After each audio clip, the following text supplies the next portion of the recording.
I'm Lauren. I'm Reagan. I'm Ryan. I'm Sasha. And this is BookChat. And we have an empty chair. Yeah. It's very empty. It's very empty. It's a little awkward. I wonder if it's like gonna sit there. Do you think someone's like gonna come on the show with us and talk to us? Maybe. I don't That's know. so like weird. That's so strange. Couldn't imagine anyone to ever like come on this show. Can anybody like fill that hole? I don't know if anyone can. Anybody? Oh! Oh my god, can you fill the hole? Oh my gosh, is that Steve Copeland? Did you definitely just write Sage Alexander and the Hall of Nightmares? I did, there it is. I did, oh my gosh, yes. we're so happy excited. you're here. Well, thank you so much. It's so great to be here. Oh, okay, so today we're actually going to be talking how to create a story and all that sorts, and we actually have two writers here in front of us. Live in the We write the books. We write the books. Turn the favor. Oh my god, wait. He Oh my wrote this gosh, book, you I wrote should this the book. premise. Oh wait. That's so cool. We should just like explain each other's novels. So yeah, talk about your book for a little bit. Yeah, so Zenith is a young adult science fiction novel that takes place in a different galaxy called Mirabel, and it is about this team of space pirates, and they get caught up into a web that they do not want to be in at all. And I'm always like awful explaining my own book. It's like literally the worst thing ever, but I kind of explain it as Guardians of the Galaxy meets the Amazonians from Wonder Woman meets Firefly. So it's really fun. It's like, What a lovely mix. yeah, I know. Okay, thanks. That's all the great things. Yeah. about You know, I just kind of like superheroes and Marvel and everything. I wish I wrote their stories. Same. Yeah, so it's really fun. It's like, I hope it's fun. You know, that's for the reviewers to decide. But it's really a very epic space opera novel, and it's about, you know, saving the galaxy when they are definitely not the ones who would usually save one. So, That really sounds excited about that. fantastic. Do you want to talk about your book? Yeah. Yes, so Sage Alexander Hall of Nightmares, really it's about a boy who saves his father. He has angelic gifts, supernatural gifts, and one of his gifts is the ability to see the influence of the seven princes of hell on a human body to those humans who are starting to fully succumb to their respective sin. So he sees his father under the influence of one of the princes, and in Sage's eyes, his father starts to transform into this horrible creature. And that motivates Sage to set aside all of his doubts and his fears and actually start to train again on all of these gifts that he is bestowed to really save his father from the clutches of one of the princes. And he goes into the dark spiritual realm and, you know, ends up gathering a team of other people like him, young folks like him, and together they band together really to battle this dark prince and to save his father. So that's really what the story is about. I love it. And the book trailer is phenomenal that you have for it. So. Oh, yes, it's such fun to write, so fun to write. And talking about influences, what influenced you guys? Because I know we have like a bunch of books out here, and I know a couple of them were influenced, such as like Harry Potter. I know she wrote it on the train, just like on a napkin. And I know Hunger Games was influenced by a war in Asia. So like, what influenced you guys in creating your stories? Ooh. I know that a lot of the influence behind Zenith was just science fiction movies and TV shows. Like Stargate Universe was one of my inspirations, even though people say that it's not the best Stargate saga, and I'm like, I have to argue against that. But you know, I love Stargate and Firefly. Those are two of like the biggest inspirations for me. A lot of people would expect it to be Star Wars, but I actually never watched Star Wars until after we ended up plotting this whole entire book. Well, at least the first part of it, since it was going to be a serialized self-published novel, but then it got picked up by a publisher, so we're really lucky about that, because or else it wouldn't have been in this form. But so it was really those two for me that really sparked that inspiration. And I think if I saw Wonder Woman like way before I wrote this novel, like the Amazonians would have been a huge influence, because since it's a team of female space pirates that kick butt, the Amazonians kick butt as well, and they're so awesome and empowering, and that's really what inspired this novel. Yeah. Wow. So my influence, and you know, I'm a little older, so I love science fiction too. And I remember as a kid watching the original Star Trek series in the late 60s on TV at night, right? So I was influenced by all of that. Of course, I remember Star Wars when I was in high school. It came out. But I'm such an avid reader, and I read fantasy, and I read crime novels, and I've read, so for me, it's just really a mixture of everything. My background, my profession is a lot of team-oriented stuff, and so when I wrote that, and I knew that Sage needed help, then how does he get help, and who does he turn to? Well, he turned to people that really have strengths in areas of his weakness. And so really it is a team effort, and my background is all about team. And so I love, you know, the X-Men, I love Superman and Marvel and DC and all the superpowers. And so I really wanted to create a series where you know, each character had this unique gift. And Sage is the only one, though, that has multiple gifts. So he's really going to become this really, you know, dynamic character with a lot of different powers. So really for me, my influences came from everywhere, just across the board. Yeah, and I love the point that you made about him having a team behind him, because I think that every main character, every hero has people behind them, because without, you know, support, they're not going to get anywhere. They always need those connections, just like, you know, we do in everyday life, making those connections. I know that we have a whole entire team working behind one of our main characters in the book, and it's so vital for that, I think, especially in science fiction and fantasy. And I think that like makes the book more interesting, because like if you're just like focusing on one person, like yes, they have like one arc, but like where's the other people's like dynamics, and how does that play into it, and like different situations come from different personalities. So I have a question for you, Reagan. What do you read? I mean, I know we've got a bunch of fantasy novels there, but what influenced, you know, you becoming such an avid reader and then book reviewer yourself? Right, so obviously I have not written a book like you guys, which is incredibly impressive, by the way, but I do like to read them. So I am a huge fantasy reader. That is definitely what I like to read the most. And the thing about fantasy, which I think is why I love it so much, is because there's so many components that go into it that really impact and create so many unique stories. I mean, there's world building, which is probably my favorite part. I'm a history major in college, or I just graduated. So I love lore, and especially if it's incredibly complex. Some people don't like info dumping, but like literally I just read pages on pages on pages of like fake alien lore about how like this planet was created and this is their magic. Like that to me is like so juicy, and I love it so much. But there's just so many other parts that I like to consider when reading fantasy novels. Like obviously our main character, where does she come from, or where does he come from? What is he influenced by? Is there some sort of historical tie that's kind of influencing this space?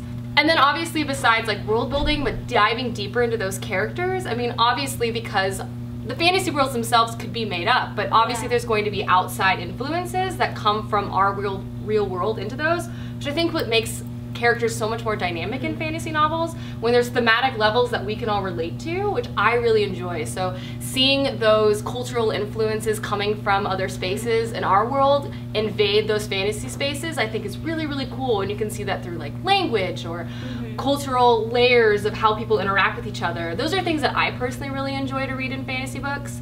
So I think that authors like writing about it, because I know that in Zenith we have a whole entire backstory, and I wrote at least 10 pages on just the folklore in this book. And there's not much folklore, but it's more like the myths and the legends, and then the historical backing to it. And it was fun making up your own history, because I too am a history major in university, and I just love reading about our world history, but it's fun making up your own because it's yours to create. And I think that's the great thing about storytelling. Yeah, I was actually going to ask you guys about that. So thinking about something like Harry Potter, I was the loser reading Harry Potter, where like every single character in the book hates their history of magic class, but I was like, I would kill to be in history of magic. Like, tell me how this happened. Like, I want to know. So how do you guys start that? Because I feel like it could be like a black hole of mess if you like don't kind of direct yourself, because there's it's like endless possibilities. So do you have specific like historical influences you like to look at, or things like that when you consider your own world building or your own character creation? Well, what I did with Hall of Nightmares is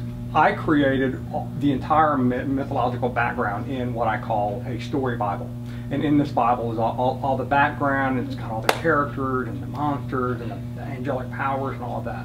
And so what I did with my mythological background is I took some little nuggets actually from the Old Testament that talks about the sons of God and the daughters of man, and there were giants in those days, and what did that mean? I mean, did they breed? Did they have, you know, offspring that were really evil or deformed or just creature-like?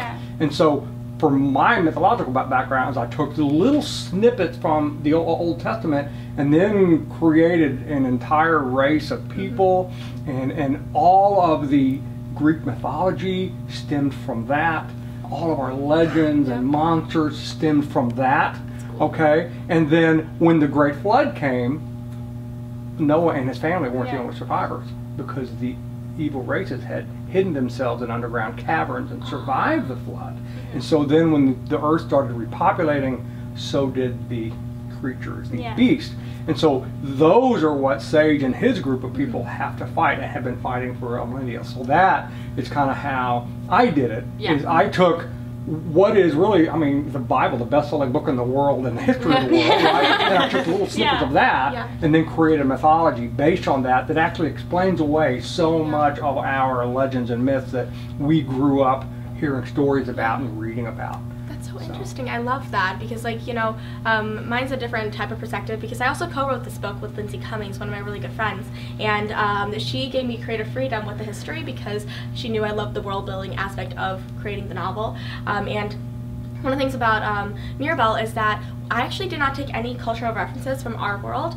Maybe like some of these references that I use are, you know, are similar to some cultures in our world, but none of it was actually purposely like taken from them because I really wanted to create a fresh culture that hasn't really been seen. And the whole entire galaxy is a melting pot of different cultures. Yes, there's people like when the first planets were formed and one of them was terraformed.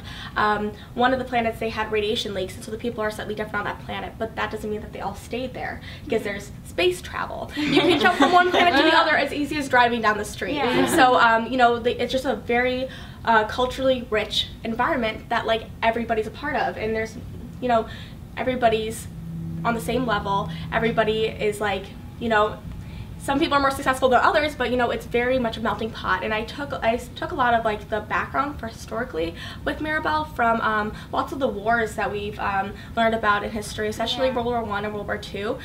Just with the evil, like the Nazis, because I know a lot about the Nazis. My grandfather actually survived them, and he escaped from Nazi Germany because he was a German Jew. So I took a lot of that influence, and I kind of put that in the book because it was so. It's such a awful experience, but it shows the resilience of the people after that, and it shows how much it can change the world, and that really is Mirabelle. It had a great war, and then they ended up persevering, but you know, it left a whole entire planet in ruins. So kind of how like Germany was left in ruins after that. So it was really fun playing around with those, and I think that just getting to create your own world and create your own cultures, I'm like, I could create a planet. Like, just give me the money. Somebody give me money, and I'll create a planet. It's fine. We can populate Mars. Figure out an ecosystem. Why not? Sounds like a new HGTV special. Oh my god. Oh my god. Build a planet. And so you two, do you guys read that many books? I guess that you guys watch a lot of movies and films and all that as well. So like, what's some like inspiration for you guys from world building perspectives? Like, I know that there's great movies out there that you guys may love and you can relate to, you know, fantasy. Yeah, well for me, I've always had trouble reading books literally since like the age of 1. It's always been hard for me to like read, but I've always like tried to push through it because for me, I really want to go into film and like film writing and, you know, creating stories like visually, and for me it was always hard to read like a big old book, and so I was like, maybe just a quick script, whatever. So that's kind of more my realm, and I love fantasy films, and I mean, I'm like literal complete nerd, but I mean, if I want to watch a fantasy movie, I feel like it's also important to read the book beforehand, because there's so much that like people are missing out on. Like I'm all about like creative content. Like I want the author to have like full creative control, you know, and like movies are so skewed from it, so I don't like to trust that a lot. But yeah, I mean, I did read the entire Hunger Games series, which I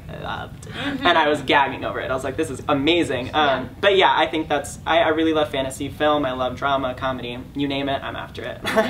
Yeah, what about you, Lauren? Well, actually one of my favorite things is reading the book and seeing how it's transformed onto film. I like seeing the different perspectives of how a director or like a screenplay writer takes a world that's already created by another person and interprets that and changes it like into his own reality. They literally take words and make it into like something, and then you're like you're reading it and you picture something, because everyone has their own different realities and everyone envisions something different, so you're reading it and it's just so exciting because like I've read The Maze Runner and like all like Divergent, all of that stuff, because I love just reading and seeing it transformed, and just like knowing that someone else has a vision kind of similar to yours, and just, I don't know, seeing those worlds being created from paper to like actual things. It's really satisfying. It's so satisfying. So even though Hunger Games is like a fantastic book, I have to wonder like where she got kids killing kids, because that's like really dark. That's really dark. It is yeah. so dark. Yeah, Like, I don't know where she got that. I like the creative adaptation. With regard to war,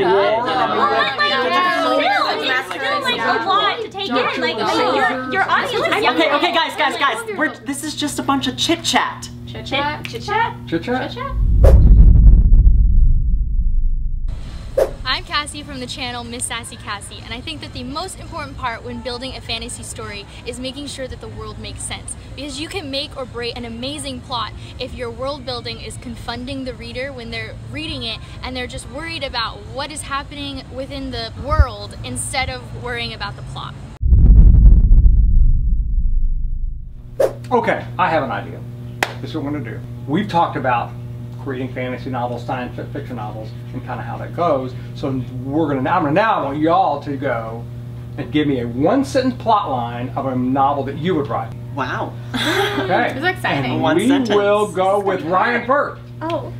You know, that's fitting. Okay. And I want you to stand up and present it to the people. Stand up and present it to the people. Present my You are case. pitching us your idea. Yep. All right. So, one sentence plot line of a fantasy novel. All right. Demon girl who's 6 years old. Her name is Annabelle, and her babysitter doesn't like her.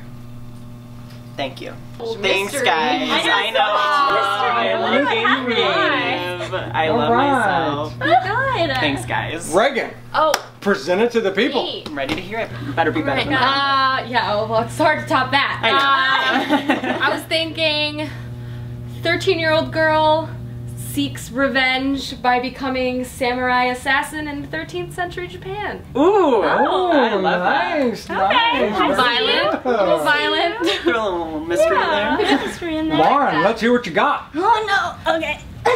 Alright, so my story is solar flares engulf Earth in the future, and a bunch of teenagers have to band together to go to the galaxy and find a planet to inhabit humans. All right. Goldilocks very planet. good. Yeah. Goldilocks planet. Exactly. All right, so let's hear what Sasha had to say. Okay. Thought a lot about this since I was last. Okay, so it's about a young teenage girl, and she opens up a book and she gets transported into an alternate world where she is the villain. Ooh. Oh, Don't take my idea, Eddie. Yeah, I didn't watch it. I copyrighted that. Most definitely. Don't take it. Alright, do y'all want to sign off? Stay tuned for a new video coming to you every single Friday, and the rest of Fridays after that. And make sure you guys are subscribed so you guys can see every time we Yeah. post a new video. We're going to talk about so many cool things, so make sure you're subscribed. Yeah. Yeah? Alright guys, see you next time!